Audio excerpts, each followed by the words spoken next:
بسم اللہ الرحمن الرحیم۔ شروع اللہ کے نام سے جو بڑا مہربان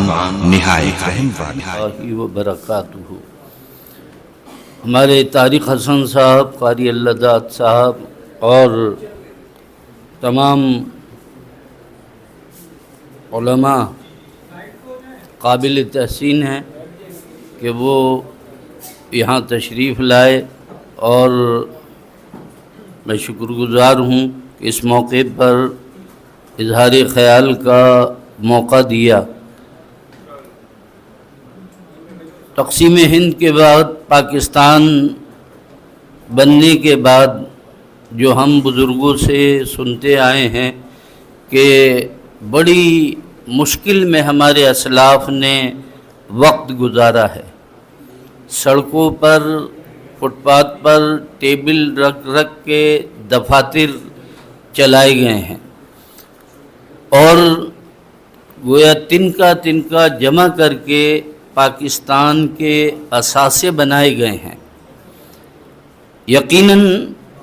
پاک فوج پاکستان کا ایسا قیمتی اثاثہ ہے، میں سمجھتا ہوں کہ اللہ کا حکم بہرحال وہ سب سے افضل ہے، اعلیٰ ہے، اوپر ہے، مگر پاکستان کی بقا اور سلامتی کے لیے یہ اثاثہ پاک فوج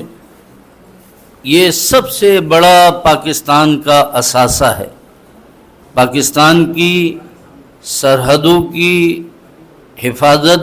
پاکستان کے نظریے کی حفاظت پاک فوج کی ذمہ داری ہے۔ جیسے کہ مجھ سے قبل بھی کہا گیا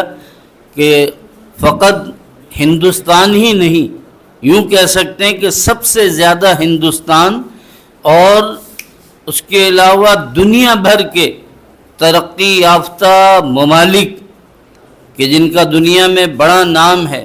وہ تمام کے تمام خوفزدہ ہوتے ہیں، وہ چاہے امریکہ ہو، فرانس ہو، انگلینڈ ہو، جو بھی ممالک ہیں وہ تمام کے تمام آج اگر خوفزدہ ہیں تو وہ پاک فوج سے ہیں۔ موجودہ حالات میں سوشل میڈیا کے ذریعے جو کہا گیا کہ دشمن 70 سالوں میں وہ کام نہیں کر سکا، آج موبائل فون کے ذریعے، سوشل میڈیا کے ذریعے ہمارے کچھ نادان دوست جن کو کچھ سمجھ ہی نہیں ہے، وہ دشمن کا گویا کام انجام دے رہے ہیں، دشمن کے آلہ کار بنے ہوئے ہیں۔ یہ ان کی حماقت ہے کہ وہ پاکستان کے اثاثوں کو، اداروں کو اپنی دھوس، دھمکی، غنڈہ گردی سے نقصان پہنچا سکتے ہیں، وہ کچھ نقصان نہیں پہنچا سکتے، وہ بھلے اپنے کام میں لگے رہیں، مگر ہم آج کے اس اجتماع کے ذریعے ان لوگوں کو پیغام دینا چاہتے ہیں کہ وہ فوری طور پر پاکستان کی سالمیت کے خلاف اس طرح کا پروپیگنڈا بند کریں، اس سے توبہ کریں کہ وہ پاکستان میں بیٹھ کر، پاکستان کا کھا کر، پاکستانی افواج کو، پاکستان کے اثاثوں کو جس طریقے سے نقصان پہنچانے کی کوشش کر رہے ہیں کہ گویا پاکستان خانہ جنگی میں مبتلا ہو جائے، پاکستان اندرونی خلفشار کا کسی بھی طور پہ متحمل نہیں ہو سکتا۔ انشاءاللہ یہ ملک ہمارے اسلاف کی بڑی قربانیوں سے وجود میں آیا ہے، اور اس ملک کو ہم کسی بھی طور پر کسی کو بھی نقصان پہنچانے نہیں دیں گے۔ اسلام کا پرچم، اسلام کے لیے یہ ملک وجود میں آیا، اسلام کا پرچم یہاں بلند رہے گا، اسلام کا پرچم لہراتا رہے گا، اور یہیں سے پوری دنیا میں انشاءاللہ اسلام کا، محبت کا، اخوت کا، بھائی چارگی کا